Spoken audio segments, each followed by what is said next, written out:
friend. Thank God for this fan.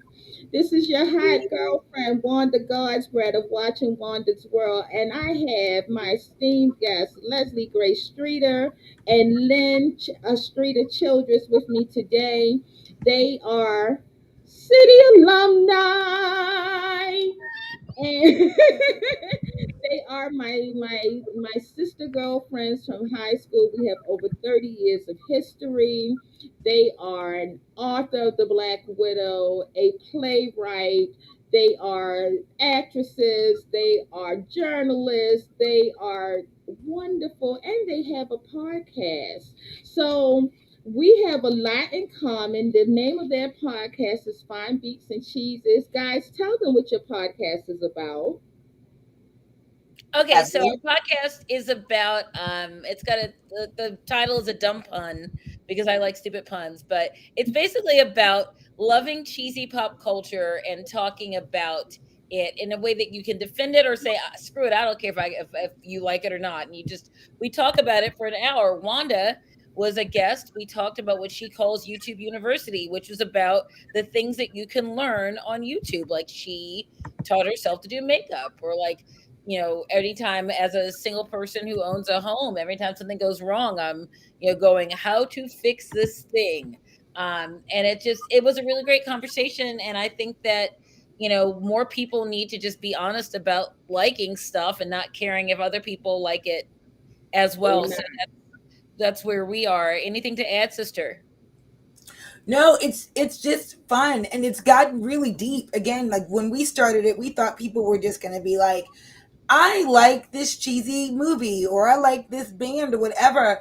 But you were I think, Leslie, one of the first episodes, Wanda, that really went beyond Yes, like just I like Barry Manilow. That was a great episode too. We had a friend who it did Barry was. Manilow. But when Mhm. you did that YouTube University, I had never really thought about how much stuff I've learned on YouTube. Like I said, my son was little and when he was like in nursery school and kindergarten, he still loved wearing ties.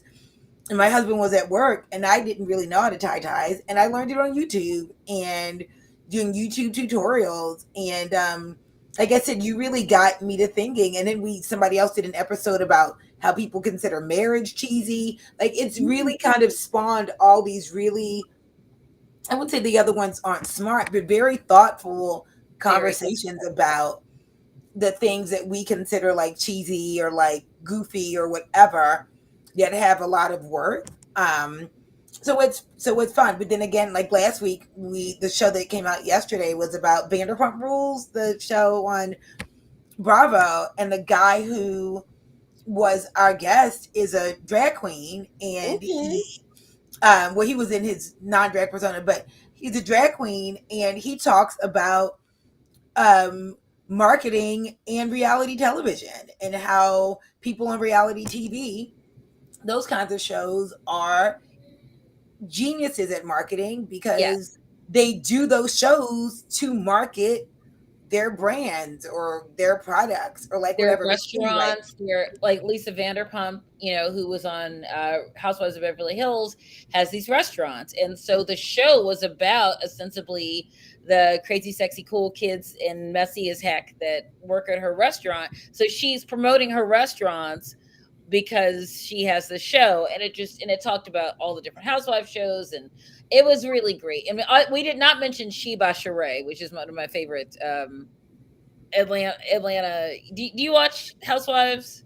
I am not a reality show. I very rarely watch TV, to be honest with you. That's why I had to come up with something different for your show Which I love. because I think I've developed adult onset ADHD. Nothing oh holds my attention for long. no, Wanda, I just got diagnosed with adult ADHD about a month and a half ago, and I would say it's not onset. I've had it all my life. I'm like, oh, Oh, that's what that oh, is. oh, I've okay. diagnosed myself because when I say I frustrate Eric so badly, he'll sit down and he'll want to watch a movie or whatever. I am on the phone. I am getting up. I'm talking on the phone. I'm doing everything but paying Me attention. too. And then I want to solve the movie in the middle of it. Hurry up and solve it so I can get to the end and I don't have to pay attention anymore. Right? No, it's true. It's like the brother did it. Can we go now? Yeah, Dang. yeah.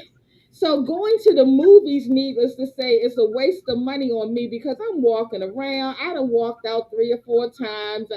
It's just not worth it. And yeah, but I wanted to get into the interview of talking about you ladies and your accomplishments. So, in case you guys can't tell, not only are they sisters, they are twins. And you know, my honey is a twin. So, what was it like for you two growing up as twins? Like, did you dress alike? Did you have like the same thoughts? Were your thoughts different? Like, how was it being a twin and going to the same schools and things of that nature?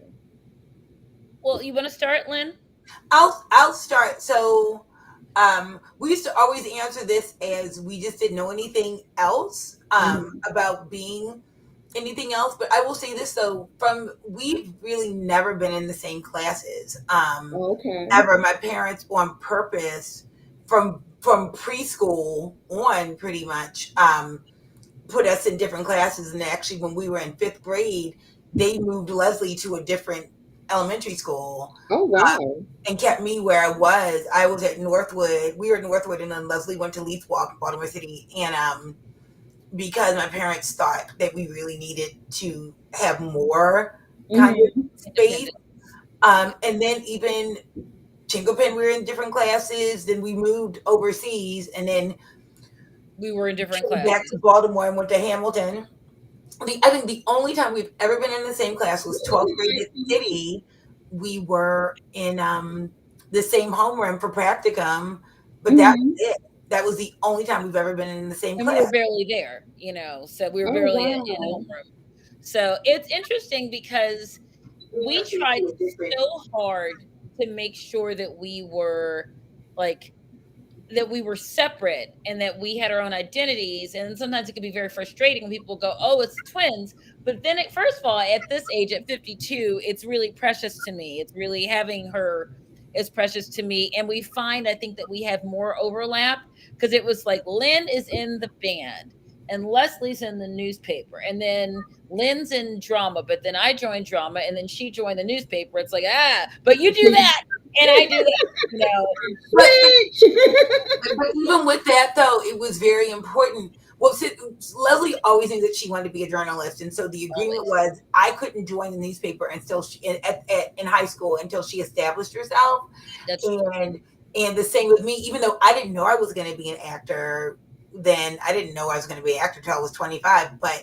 But I was in the theater, and so the deal was that Leslie could not join theater company in high school until I Until had been there a year. So we both took great pains to establish ourselves as that being our thing, and then we were able to see You were what respectful of each other's desires of what you wanted to do in the future, and exactly. that's really good. we Like, and our I never knew you guys lived overseas. Where did you live? in Riyadh, Saudi Arabia. My dad had gone. I love the story, mostly because there are things that you find out about your life long after they happen. But my dad had gone in when we were in 5th grade. He'd gone to Riyadh to work for a company based in Cincinnati that was contracted with the government to do their public transportation services. And like Mhm. most things with in Saudi Arabia, they wanted Americans and Western people there for a certain amount of time. And then when they were done, they were like, so everybody's contract was ending at the same time. So my dad was there for a year by himself, and he was in like a apartment where they put the non-Western families and the single people. And so he's like, I want you to bring my family. You can afford it. I want my family with me. And they were like, what? What? So I found out much later that when he came back for Christmas, he basically said, I'm in Baltimore now. I'm not coming back until you bring my family with me. It Okay. was gangsta. I had no idea of it till Lynn, when did you find that out? I I don't know when I found out because the crazy thing was we were already planning on going. It's like we'd already left school. We'd already planned to leave school. We'd Yeah. already started doing stuff. So in Well, I my mean, I'm talking father's about the mind, day he got there. When they told us that we were leaving, the day he got there, he called and said, "Bye, hi, I'm home now. I'm not coming until you said." So we were like, "Oh, okay." So we came home from school from Chinkapin that day. They go, "Hi, we're moving to Saudi Arabia." We're like, "No, we're not." What? They're like, "Yes, you are." So Yes, you are. we So how went long were you there? a year and a half, half of sixth grade and all of seventh, and then we came back in the summer of 1984 because we're very old, and then we wound up going to Hamilton because they in Baltimore City had the advanced academic program, and we had been at Mhm. Chinquapin, and they were for sixth grade, and they didn't have any spots left. We were told, and so they sent us to for Hamilton, eight, for which eight. was like for it wasn't that far away, but it felt like a world away to us. And we Right. wound up meeting some of our very, close friends there. So it was very rough. It was being in a place because we were always in Northwood, and Leithwalk wasn't all black, but we were used to like comfortably black spaces. Right. Hamilton and Saudi Arabia was a trip because it was very not that way. And then We we came went, back. we went, we went to American schools or international schools with mostly Westerners, but it was mostly white Americans or white Canadians, and Mm. they were very, very few black American. black Americans at our school. Well, Okay. period, but especially at our school. So And so it So did was you see that as a positive experience in your life, or like how do you view that time in Saudi Arabia? it was definitely, in some ways, it was sort of the best thing that ever happened to us. In yeah, some ways, because we were able to travel and we were able to, more than anything, see that there was more than the United States. And we got to see how Americans were regarded well in some ways, in other Mhm. ways, horribly. And some people were the ugly Americans, but we didn't really, well, we were younger, but a lot of that was a white American thing. Mhm. We saw how it's so weird. Americans were either seen as like the creme de la creme or they were seen as like trashy. And But it was I don't know, we got to see that there was a world bigger than where we were. And I think in some ways it made us the people we were, absolutely. and the sense of us being, hopefully we try to be pretty like empathetic, kind people who are open to different kinds of people in different walks of life. And I think Mhm. having that having that experience really helped with that. I would say that, and I agree with everything Lynn said. I think that there's something that I think about now, particularly being back in Baltimore and understanding poverty and understanding what that means. Like in Saudi Arabia, if you went to jail, you were in jail. There was no meals for you. You didn't get a phone call. If nobody figured out you were in jail, that was you. If you were Mhm. lying on the street, like, um, because your family had cashed you out or something, or you were like whatever, we would like walk by and you'd see people just like there, and there was no like social network or social, whatever, just really understand Right. the difference. So like, and obviously that kind of poverty exists in different ways here in places like Baltimore and DC and South Florida, but it's different. It is a different thing. And I think that I'm very conscious of the fact, like when I was in college and going, I'm poor, I'm so poor, but I had a roof over my head. And I mean, I was eating ramen. I was, me and my hot pot my grandmother gave me, but that's not Mhm. real. That's not, you know what I'm saying? I wasn't Right. gonna starve. Even there were times in my adulthood where things had gone kind of fakakta, as my Yiddish in-laws would say, where we weren't going to be homeless. We were eating on a dollar meal. We people were looking Mhm. for their checks and stuff, but it was. I have more of an appreciation having, like Lynn said, seen the entire world or at least parts of it, and understanding that things are different in other places. And I think I have more of an understanding. Like I just got back from Panama, Central America, and seeing people in these little houses that are like on the side of the road. Like they like Mhm. make like houses that are just ramshackle and crazy, like little on the side of a mountain. And that's their home and they love it and protect it. And it looks crazy to me, but Right. I have to remember the privilege that we have, not enough, even in a financial way, but that I have family and I have people. And I think understanding that, particularly also what Lynn was saying, that we understood that we were minorities as Black Americans, but as a world culture, more people are brown in this world. Many Mhm. more people are of color than are white, than are European. Right. And so when we would leave our compound, because women couldn't drive, we'd be walking to the grocery store with our mom, and we met this group of women from Sudan, I think, or Kenya, I can't remember which one, who greeted us and said, "You are our sisters gone to America," and that has always stuck with me. Do you remember that, Lynn? I do now.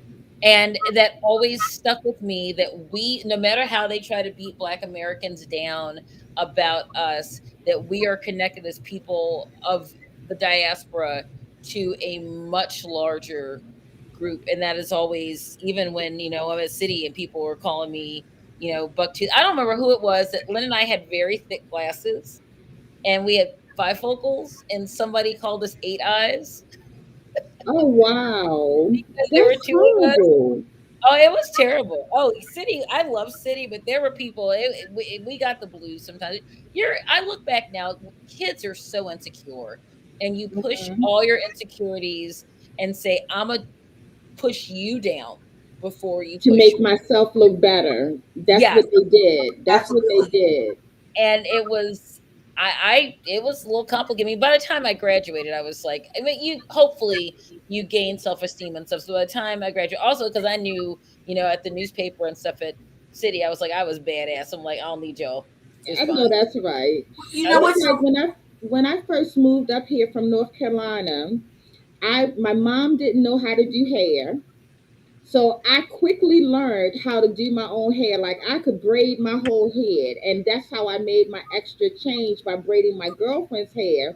And I learned that out of need because I was getting teased because my mother was doing these pigtails and ponytails and the plaits was sticking here, there, and everywhere.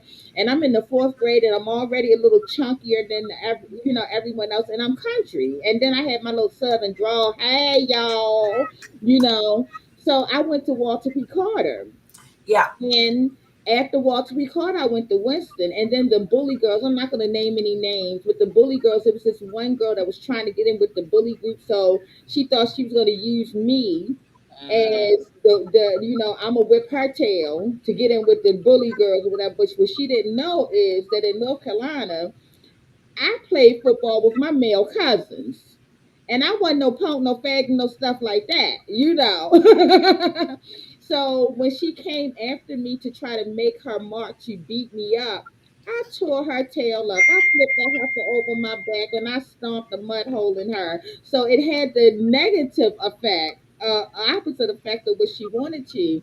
But all that to say, she tried to make me look bad and yes. Right. in order to raise herself up, and that's what a lot of people, unfortunately some adults still do. Oh, Yes. it's true.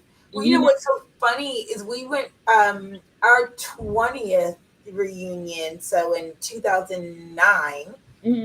Leslie and Scott, her late husband, who we all went to high school with, went to Nikki went to Hi had just Nikki is on Nikki. here. So they had just gotten engaged, and I went to the reunion with my now husband, and it was funny because everyone thought I was Leslie. Everyone kept saying Leslie. I'm like, no, I'm not Leslie. No. But what's so funny though is that I ran into someone that we went to elementary school, middle school, and high school with, and we people were talking about us being people being Nikki says she loves us. people being awkward and whatever. And somebody who we went to high school with was like, really? Because when I got to City, I thought that you and Leslie had it on lock. And I was like, the what? But that's the thing though, is that everybody has their own insecurities, and sometimes Hmm. people see past their stuff to see that everybody else feels as bad as they do. So Mhm. everyone has on some kind of like mask where we're all pretending that, either we don't care or that we are fine. So it's just funny. Yeah. Sometimes you realize 20 years later that people thought differently of you than you even thought, better of you than you thought, Yeah, because you know what was so funny? Like, I thought I was okay. I just, I was just cruising by. I had my friends. I was accepting of everyone. One of my girlfriends was like, "You like all the strays?" No, I come from North Carolina, and we accept everyone. Hi, Paula. Hi, baby. I'm accepting of everyone and their skin. I don't think I'm no better than anyone else. I don't think that my stuff doesn't stink. I want you to do you. I want you to be happy in your skin. But one thing that I didn't know, because I just thought I was just bouncing around doing me. Michelle St. Louis remembered this one outfit that love I her. had. And she told me years later how she used to love this outfit. And with like I dressed the way that I dressed because I just once I developed my own style after coming from North Carolina, and at first I had low self-esteem. After I kicked that young lady's behind, I had high self-esteem. I was like, yeah, mess with me. But it was like I started developing my sense of style. I realized that I'm a prissy girl, and then I started working in the ninth grade because my mother was trying to send me to school to Baltimore City College and some pumpkin seeds, the little white canvas tennis shoes. No. Not that you could buy in the grocery store. And I was like, you are not going to make me the laughing stock of high school. So I went and found me a job. So I got a job in a doctor's office.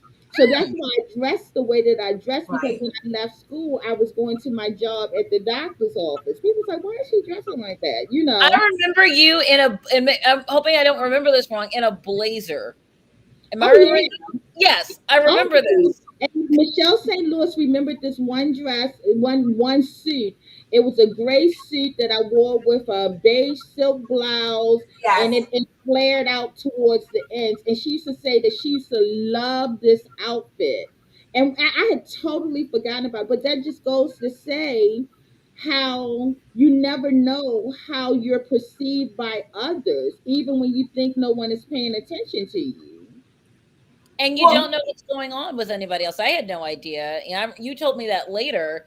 Um, but I didn't know in high school. I was just like, she dressed up all the time. I don't know. So now, ladies, I want to get into your accomplishments and everything. Um, we sort of went over some of the things I wanted to talk about just in our general conversation, but Leslie, I'm going to start with you. You went to school with Scott, but you guys weren't an item in high school. No. How did We you guys reconnect? And then when did you decide? When did you realize I love this dude? And hey, I it kind of want to marry him. it took a while. So we went to I remember him from Man of His Culture class. He was sitting in front of me. He thought he was a Beastie Boy. Him and Benny Becker, who left City later and who is now an anchor in Jacksonville, Florida. He and Benny like shared a gold chain and had an Audi emblem. It was so dumb. But I just remember thinking he is cute and super goofy. So we were not in the same. We knew each other, but we were in a couple of the same classes, but not at all in the same crowds. But like we had friends in common, but not together. Like his best friend is this guy Jason Lipsitz that we were in Guys and Dolls with in 10th grade, and Jason is remains my dear friend to this day. But Scott went to St. Mary's with Lynn. Um, Oh. at St. Mary's College, and like half a city went to St. Mary's. So she called me once and she said, "Hey, remember that guy Scott?" I'm like, "Whatever." She's like, "Yeah, he goes here. He's like the SJA president. He has a radio show." I'm like, "That's nice, whatever." And I'm positive that I must have gone to party because I used to go a couple times a year down to formals and parties. So I'm positive we had to have crossed paths at some point, but not in any significant way. But short version, is that when we were planning our, I guess, that anniversary, that 20th anniversary, we were all on Facebook, and he City, the friended, high school reunion, yeah. yeah, cities reunion. He friended Lynn, and then he friended me, and he said, "Do you remember me?" I was like, "Yeah, whatever." And he goes, I just used to live in Boca, which is where I was in West Palm Beach, and he was about a half an hour away. I've moved back to Baltimore for the summer. My family working down there, and I might come back. If I come back, can I take you for a drink?" I was like, "Can you?" So I used, I well, love his responses. I was in between two very terrible relationships. Mm, That year. That okay. year, I So dated you were someone. over it. I was over everybody. I dated this guy who like broke up with me on text message as when I was on vacation, riding in the car with Lynn. I'm like, I think he just broke up with me. I'm like, what? She's like, yeah. So there's that guy, and then there was the guy I met on eHarmony, who worked on an oil rig, who ghosted me, and I basically kept calling him until he answers. Like, just break up with me. Like, just talk to me and break up with me. Terrible. So I was over men at that point that year. Right. So Scott was like, "What's up?" I'm like, "I don't know what is up." So he came down, took me out for a drink, and then he wound up staying to work down there. And I was like, "Is he cute? What's going on?" And he just kept calling, and we're hanging out as friends. And then suddenly, people like Lynn and other friends were like, "He calls you an awful lot. You mention him quite a bit." I'm like, "Whatever." And then we went out on our first official date. Here's a Baltimore reference. He had asked me to go see Taken, the Liam Neeson movie, but I was Mhm. in my apartment. I'd started watching that Cuba Gooding Jr. movie where he was Ben Carson, and I looked up and I was late. And I was like, "Oh no." I was late getting down there, so I called Scott and I was like, "I'm so sorry. I got into this Cuba Gooding movie." And so he waited for me and saw the movie again. Okay. And then said, "Do you want to get dinner?" And I was supposed to pick a friend up from the airport. I'm like, "Okay." And I called her roommate and said, "You need to pick her up. You need to Because get her. I'm going on this date. I'm going on a date. Have fun. Bye bye." And then it was pretty much like that. I mean, that was February 2009, and we were engaged by August, and we got married the next February. So it was a year. Um, and it just kind of happened that way. It just, it was one of those things that, and those of you who are listening who don't know us, my husband wound up dying 5.5 years after we got married. So I did not know there was no time to waste. But there was not. So, now that everything was not perfect, we had some ups and downs, like, As any everybody, couple does. every couple does. My dad died, his mom died, everybody was dying. His the company he was with when we got married ended. There was like some financial stuff, but everybody was doing really well. This little baby came into our lives, and things were going really well. So I think, and he went out on a good note. We were literally making out when he died. So yes, ended on a good note. I'll just say that without being crude. As Samora would say, shh, shh. Yes. Okay. So So that's you my were in life. the process. I remember, oh my goodness, when you guys were in the process of adopting your handsome little man, Brooksy. Yes, I Brooksy. remember you guys shooting pictures and it would never show his face. And I found Yes. myself looking at pictures and trying to peep around the corner of the stroller. Like, I want to see this cute little Oh boy. my god, it's like back of his head, Right. stroller. It was like the best teases. Now, how did I'm leading up to some, like, Scott passed away unexpectedly and you had this little boy now. What were your emotions like? I'm sure they were all over the place and They were very much. I was telling someone yesterday. I was on a Zoom for a book club for a widows group, and I said I reminded me in that moment of Shirley MacLaine in Terms of Endearment when she's like, "Give my daughter the shot," where she's just like, she didn't care who she pisses off. She just is focused on making things right for her child. So maybe the third or fourth phone call I made from the emergency room when he died was to the social worker, and I'm like, "I know you're not awake yet, but you need to figure out how I can keep my kid." And I was like, click, thank you. okay. That was it. We were adopting through foster. We started to adopt from foster care, like an older child in Florida, someone whose parental rights had been, not anyone specific. We were in that process of adopting someone whose parental rights already relinquished, that whole thing. So a baby was born into my family, and 2 days later, we got a phone call that said, "Hi, there's an infant." We're like, "What infant?"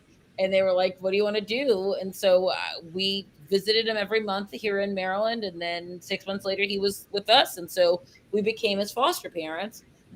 Which is, once again, we thought it was going to be like some 6 or 7 year old or a sibling group, and we're like, how to put in a car seat? What is a crib? What are YouTube University.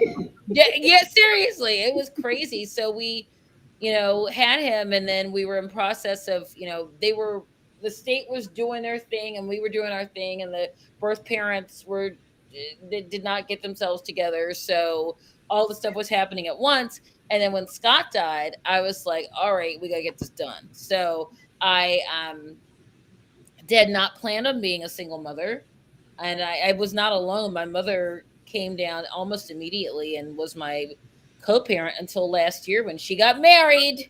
That was Um, so beautiful. Beautiful, and moved to Hanover. So and now I truly am doing this alone, and I'm not alone. I've got people. I've got Lynn. I've got my mom and my friends and stuff, and so I have people. But in terms of like who was in the house and could take out the trash, it is me. Right, right. Just me. But no, we're doing good, and I knew that. I mean, there was never a question of was I going to continue the adoption, or was he supposed to be with us with me.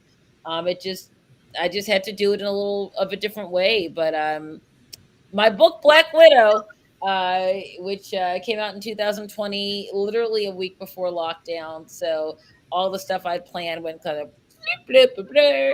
But we got a couple good events in, and so I can say that we've optioned it for TV.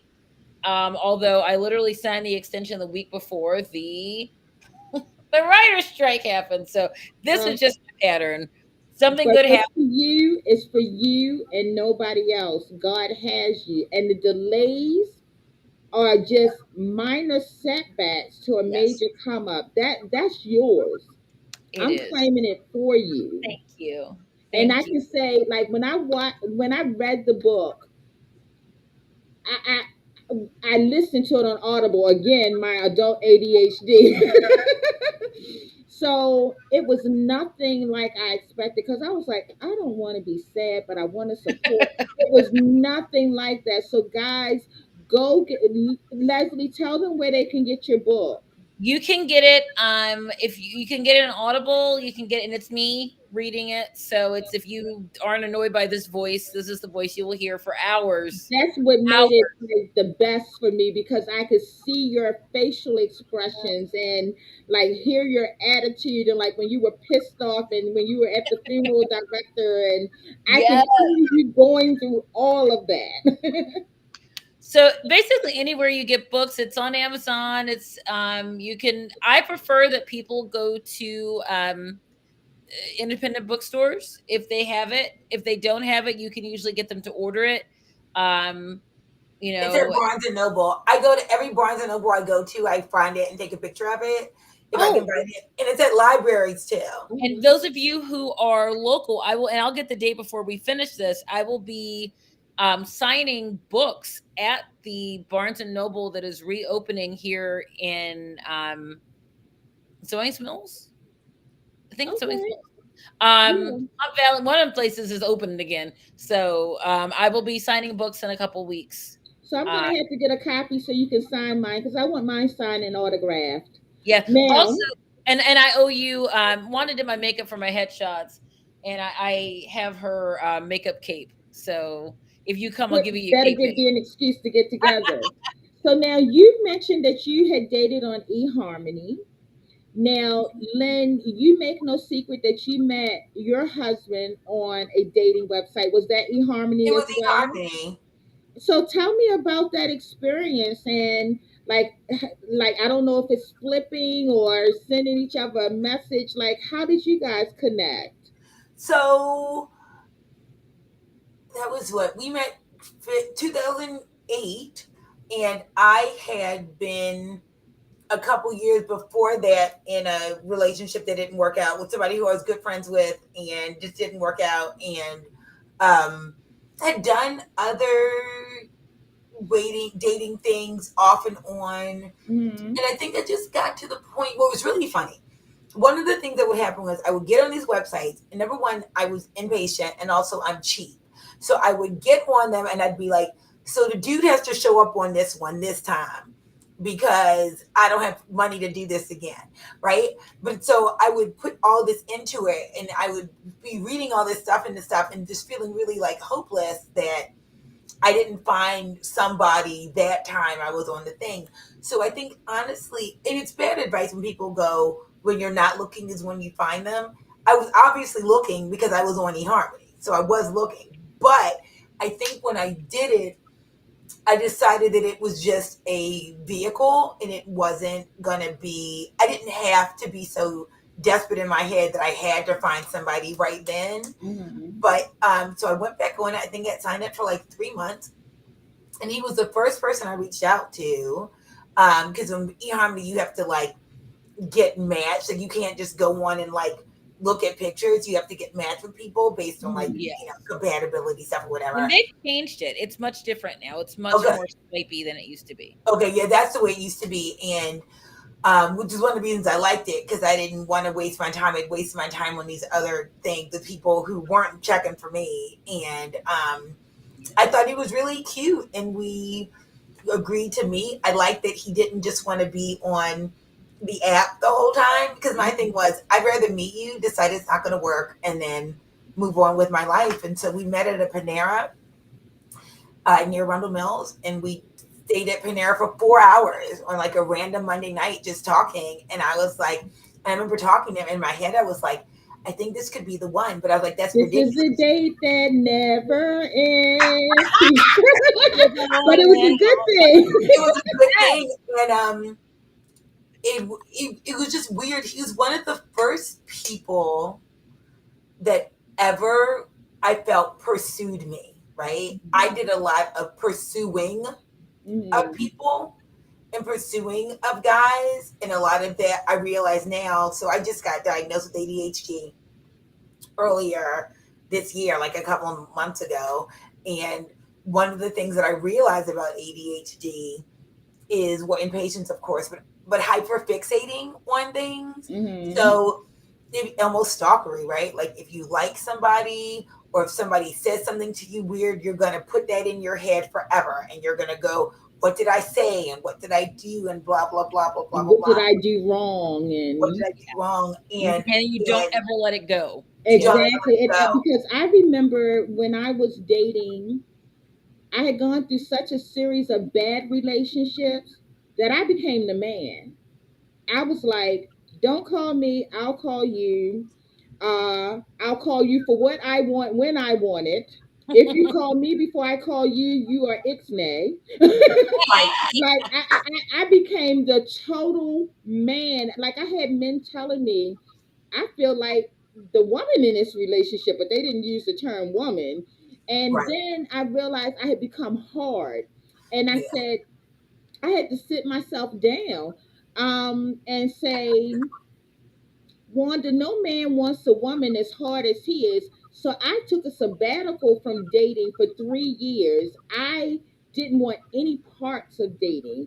I didn't even masturbate. Like I was so over dating. I just wanted to get to know myself, what Yes. Wanda liked, what Wanda loved, what that type of thing. So that whenever I decided to put myself back out there, and I had to have some tough discussions with myself. What were my flaws?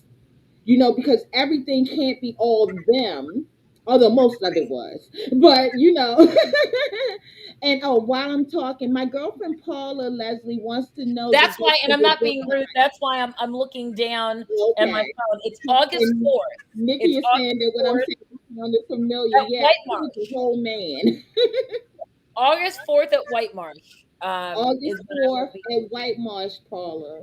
And And I'll we can post. go together, Paula, because we haven't had a sister date in a long time, so we can go together. So Excellent. I'm Okay. sorry, Lynn, finish telling me about. No, that was really it. Like I said, he was one of the first people who actually like pursued me and made me feel like I was wanted, and not that I was this awkward. I mean, I'm still awkward. I've been awkward my whole life, but I was this awkward person who had to convince somebody to want to be with me. And the thing I you know the thing I never had to do that, but I felt like I had to do that, Mhm. and it's really interesting looking back and realizing, sometimes like you ask God for stuff, and I don't know, standing back, why I really thought that that's all God had for me was being in places where I wasn't like appreciated. And sometimes like, you have to get on the other side of that to sort of figure out your worth. But anyway, Mhm. we've been together for 15 years and we've been married for 13. And he's just a really beautiful man. He's just a really good guy, and he's a great father, and he's a great uncle, and he's a great brother-in-law. He's just I well, yeah, according to the people I know. But he's a really good guy, and so yeah, he's a computer From dude. the post, he reminds me of my Eric. He seems very laid back, but not to be confused with weak. No. He has a silent strength. He's like, to me, like my Eric. He's laid back until he's not. And Yeah. yeah. Well, it's really funny. I'm and I think all of us probably are either introverted extroverts or extroverted introverts. And I try to figure out, like, we're all three of us are out there, but we also value our own time and we Mhm. value our own stuff. And I think I was used to, most of my friends are loud and most of my friends are kind of like out there. And I think the older you get, you kind of let people be. Like, I made assumptions sometimes about quiet people or about like quieter people. And I like, because to me, I thought that being in a relationship meant I was always going to have a plus one, right?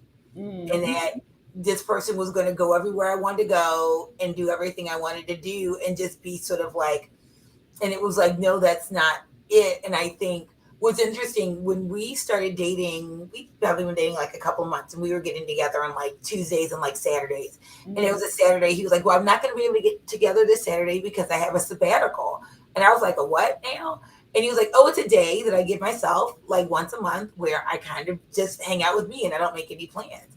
And I remember at first thinking, so you're just saying you don't want to see me. But no, it had nothing to do with me. It was No, about him. And I replenishing his cup. Yeah. absolutely. But what's so funny is we had been married a few years before I was like, well, Dagon, I want a sabbatical. And he took the calendar and put sabbaticals for me every month on the calendar. And I have learned so much about, and from him, that's why we were dating, the power of alone time and the power of being in your own head. I used to think that if I was in my own head, I wasn't going to like what I thought, right? You know Mhm. what I'm saying? So it was like if I spent too much time by myself, but he's really taught me um, the value of replenishing, and that it's okay to have my own Space and space. time. And you know, that's funny you would say that, because when Eric and I first got together, November will be 12 years that we've been together. And when we first, he's my best friend, honestly. I don't all and as a best friend, he doesn't always tell me what I want to hear. He tells me what I need to hear. And sometimes it's not complimentary, and vice versa. You know, he like There are few people that can put Wanda in her place. Now, other people can try to put Wanda in her place, but they're gonna catch a few words. But there Yes. are few people in my life that can sit Wanda down and Wanda listen to them. I value their opinions. And when we first got together, I thought we had to be up under each other all the time. Yes. You Yes. know, and now the beauty, I love it when we can be in the house but not up underneath each other, but it's a comfortable presence. And I don't feel that like something is wrong if I'm not right up underneath him, if he's not kissing on me, if he's not in my face saying, I love you, I love you, I love you, I love you. Like, you grow as you grow in time, you get more comfortable with your alone time and you start to value your alone time. you know um it's so different. I mean, when we first got together, if we weren't in the same room, if we weren't going on a date, I thought something was wrong. He's mad at me. What did I do? Blase, this, that. And it's none of that. We all need that moment to refill our cup, because if you're not good for yourself, you can't be good for your children, your partner, your friends, your whatever. Nikki said, I'm so proud of my childhood friends. She said the Street of Twins, phenomenal women. Woo! Yeah. Wow. It's been a very long time. It's so funny you were talking about the whole alone time thing. And Lynn and I being twins, I have not been diagnosed with ADHD because I kind of figured I probably have it too. If she has it, I have it. And we, some of the same things, but because we are loud people, like our family, even though there was just the two of us and our parents in the house, we've got cousins and whatever. I mean, even as adults, if you say us as a family, even like our immediate family, we roll like, 15, 16 deep. I mean, there's a lot of us and we're very loud and opinionated in each other's business. And we've had to learn, okay, maybe everyone doesn't need to have all our thoughts on things all the time. And Mhm, when you get to a moment, we have aunts who are amazing women who um, lived with and took care of our grandmother, as mhm, adults till she died. She passed in the spring at 96. And they have both always taken time to say, I am going away on a staycation by myself, you mhm, know, and doing their own thing. And I've always looked at that as a goal, to do that. I have a child, so I don't get to do that, but like I got to do it. When I was writing my book, my mother would say, go away for a couple days and work on your book and just kind of like be in your own area. And it would always take me, at first I felt guilty, because you feel guilty because aren't you mhm, supposed to be spending and filling your time with other people and with things? When I went to Panama this last week for work, for a story, for a series of stories for the Baltimore Banner, being able to sit on a plane and not see what the other person wanted to watch and give somebody else a set of headphones, not have to ever for 5 days ask if there were chicken nuggets at a restaurant. And do you have mac and cheese? Nobody mhm. cares. Right. Nobody cares. And it was so, and I missed him. I mean, when he was a whole movie thing, he came out of the car and jumped in my arms and said, Mommy, which was lovely. And But the I was, best feeling in the world, but you enjoyed that me time. I enjoyed not having to be mommy. And it's nothing wrong with that. I was so proud of you when the family gifted you a getaway. I think it was for you and Scott's anniversary. Yeah, yeah. I was so proud of you taking that time and not feeling guilty. It was amazing to sit at the Ivy, which is a amazing black owned hotel, fancy, in Mount Vernon, here in Baltimore, and just to be sitting there, literally to wake up and go, I gotta make lunch. No, I don't. No, I don't. And the fact that people in my life understood not only to honor that day, my anniversary with my late husband, but also just to have that moment. Because I mean, Brooks and I hang out and do stuff, but it was important just to also put that together with a moment that was just mine. And listen, I've respected Lynn so much when I go, hey, do something goofy with me. And she's like, no, this is my sabbatical. And Mm-hmm. and claiming that space and knowing that people will respect it or not, and if they don't, you don't have to deal with them, and Right. just putting it out there, right? Putting it out there to say, this is the time that I'm claiming for myself. And she does that with her son and Mm-hmm. Yeah. her husband, with me and my mother. And it just, it's such, I respect that so much. I Well, respect it. the older you get, the less you are worried about what other people think, and not in a way that you're kind of like screw them, but in a way that you realize, if you, like you said earlier, Wanda, if you aren't valuing you, nobody else is going Reap the to. benefits of what And you to have to offer because you're depleted. completely and utterly, when you know that they tell you to put, if you're on a plane, you put your own Mm-hmm. mask on first before you put somebody else's on. It's absolutely true. If you have nothing left, and go back to the mental health aspect with me, and I would say proudly, I'm in Me therapy. too. Me too. For, see where you go. But for my ADHD, but I mean, there's nothing like if you go to a new therapist and you have to do an intake, right? And so, but before you get down to the nitty gritty, they ask you all these questions, and you're really in your head going, do I think that on a scale of one to Mm-hmm. whatever? Am I Mm-hmm. depressed? How many times have I thought this? How many times do I do that?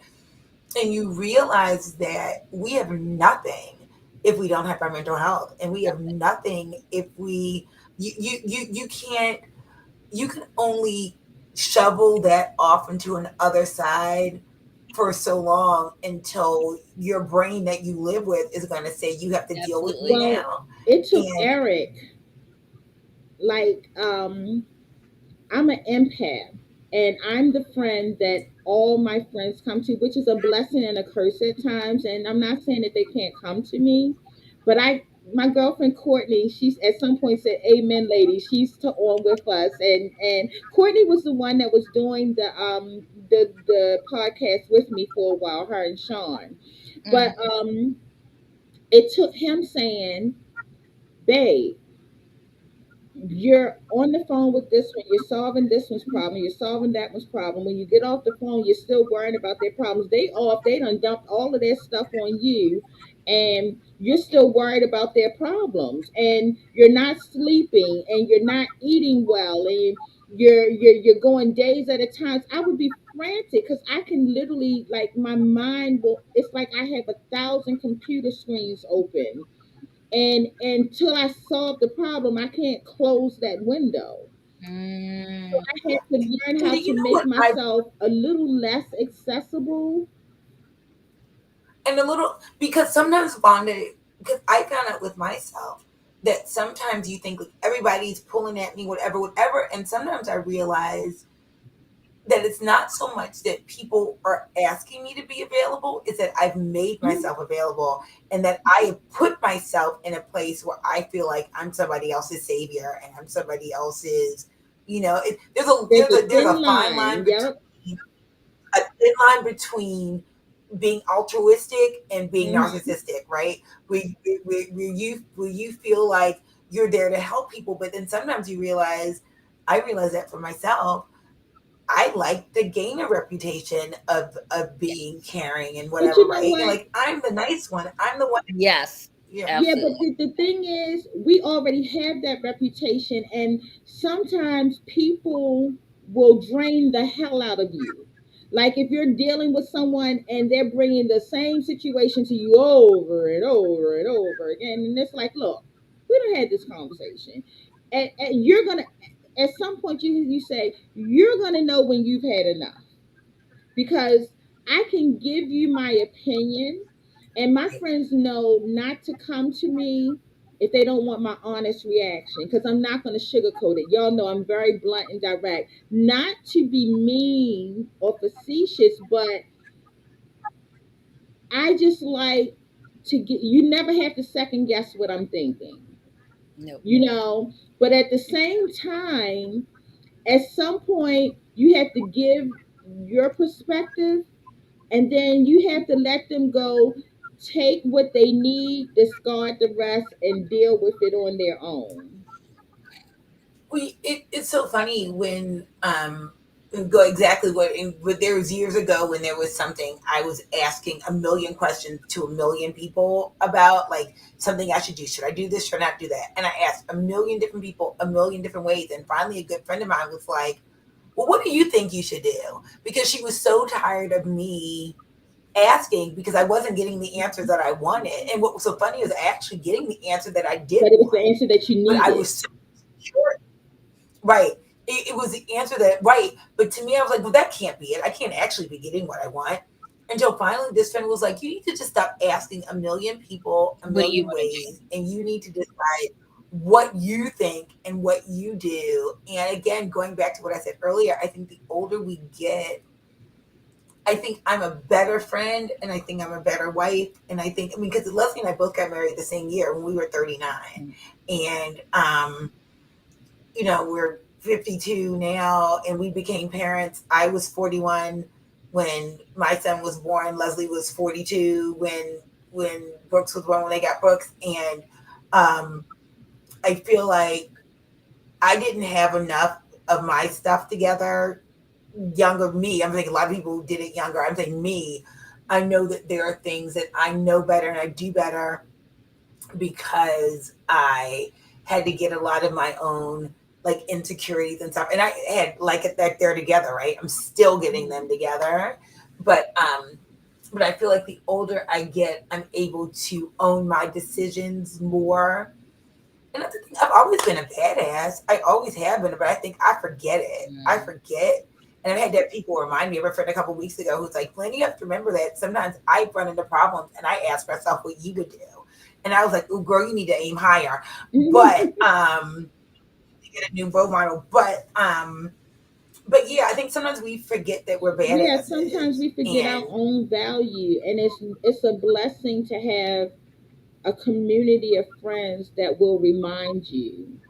And Absolutely. speaking of which, now, Lynn, we haven't talked about your accomplishments as a playwright, as a public speaker, um, as an actress. Please, please, girl, toot your horn. Hey. so I've been almost 30 years. It will be 30 years in January of this next year that I've been in professional theater. I'll say really quickly, I thought I was going to be a social worker. And even though I've acted, I was in plays and stuff in my whole life in high school, and in college, but I don't think I ever envisioned that I could have a life like that. So I never really thought about it. But what happened was is that when I graduated from college, we moved to Miami where my parents had moved, and I wasn't fully fluent in Spanish, and I could not find social service jobs because of where I was. And so after working like retail and customer service and stuff, I saw an ad for a theater company that was doing shows that toured schools that were, things about like domestic violence and gun violence and racism, whatever. And I thought, well, this is cool. I have theater experience and this is outreach. And so I auditioned for this theater and I was there for about 2 years and I had applied for grad school, used what I was doing in theater outreach as sort of like a good application thing, got into grad school, but I couldn't afford it. I deferred to make money and then realized I was actually doing what I loved. And so I wound up moving back up to this area and I did a lot of educational theater stuff and did a couple, did some shows at the Kennedy Center, did some Kennedy Center shows that toured for kids and then worked at educational theater stuff as an admin and going into schools and blah blah blah. And I worked for college for church for Yeah, 6 years doing Shakespeare. creative art stuff for kids.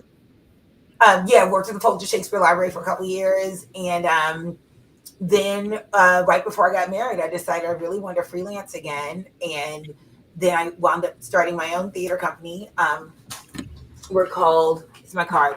We're called Building Better People Production. There's my card. And we do shows for kids that tour schools and libraries and such. And everything that we do is about social emotional learning and kindness and empathy and stuff. And I am a playwright. I've been commissioned. I produce my own stuff, but also other people have done my Mm-hmm. stuff too. And I speak, and I'm a teaching artist, and um, I still act. I have a one person show that I do about feelings about emotional health for kids, and um, that's me. I'm always looking for teaching and speaking and writing gigs, and I'm actually August the 6th, which is the first Sunday of August. I live in Annapolis, Maryland, and every first Sunday there's an arts festival on West Street downtown, and we are Building Better People has like uh, a day. We're going to be like in a park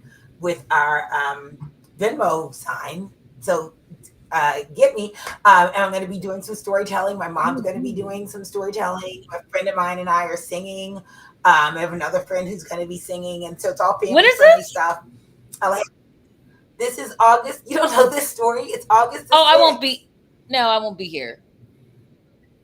Yeah, your mother, our mother, is going to be reading stories I that was she like, why wrote. does Mm-hmm. nobody tell me nothing? But yeah, no, we'll be in New York. Never mind.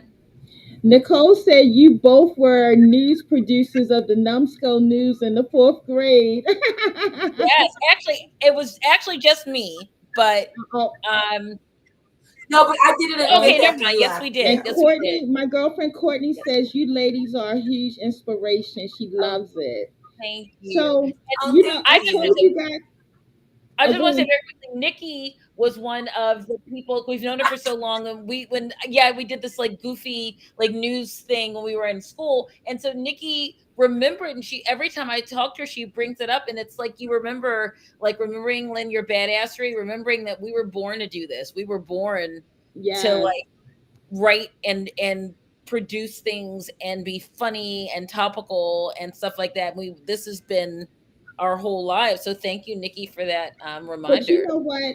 A couple of weeks ago, I had my personal barber on, and he made and his name is Lad, and he's married to Dawn, that went to school with us. And he said basically, and that's what each of us are doing. We're operating in our God-given gifts. He's tried different things. He's been a semi-professional football player. He worked for UPS. He tried all these other professions, but his God-given gift and where the Lord uses him is in barbering. And Mm, like my hair hasn't been cut in 2.5 weeks, and I'm still looking fresh, it's you beautiful. know. But Right. all of us are operating within our God-given purpose, and we all find fulfillment, and we all find a way to give back. Like when I do someone's makeup, to when they sit in the chair and they're slumped, and when I finish and they're like, wow, that's me. Oh, wow. Like it's a total different.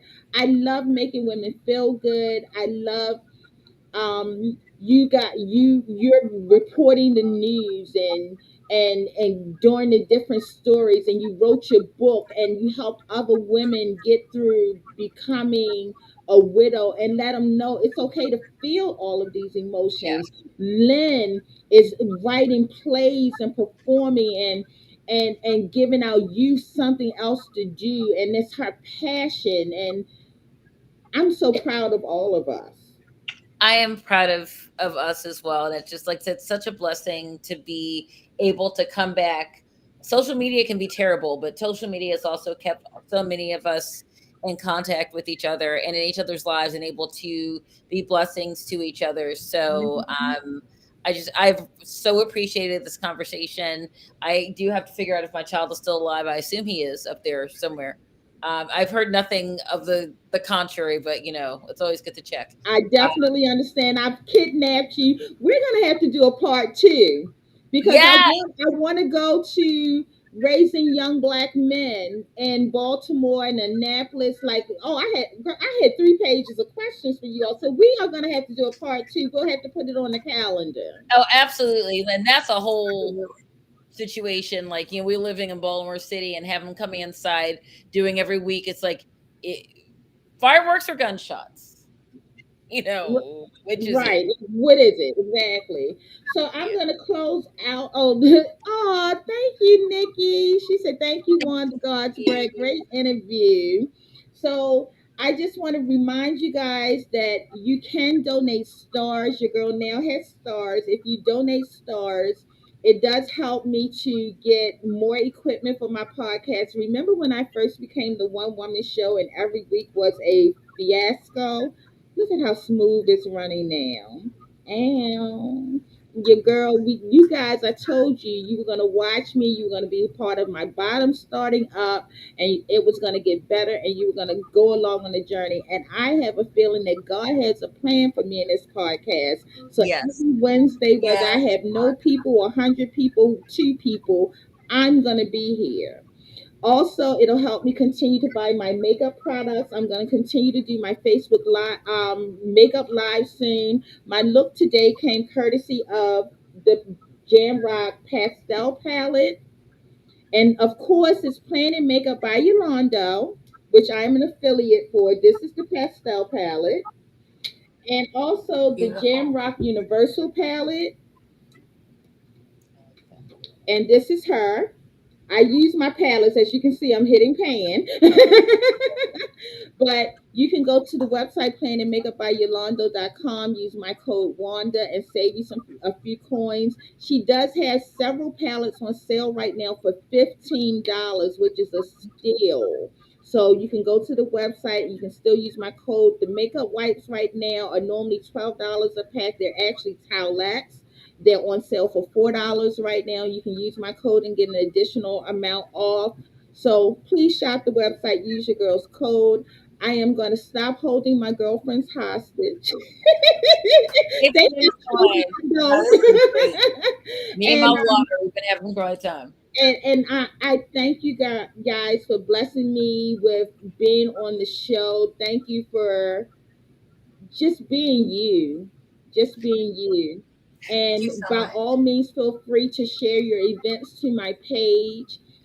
Information about your podcast, information about your book signings, information about your theater events. You can always share it on my page. I do have to approve it, but I will always approve your content. Thank you. Is there anything you Thank you girls so. wanted to This has say been in a joy. closing? I just once again just wanted to thank you for having us, and just to anybody who's watching this, whether you know us or not, who if you just like happen by this or you see it later, just know that what you want in your life is not stupid. What you want for your life is not um it's not unremarkable and it's not unattainable. You just have to figure out what you're being told. Like all of us have stories about the things that we were told and how to make that happen. So and we just takes a lot of prayer, a lot of support, and a lot of like kind of nose to the grindstone. So just keep it moving, just keep it moving. Amen. Liddy. Yeah, and I just well, yeah, just to sort of piggyback on that, it's never too late to do the things that you want and to try to do that thing like you were saying, the person who cut your hair, who tried to do different things and now he's walking in his thing is but you know what?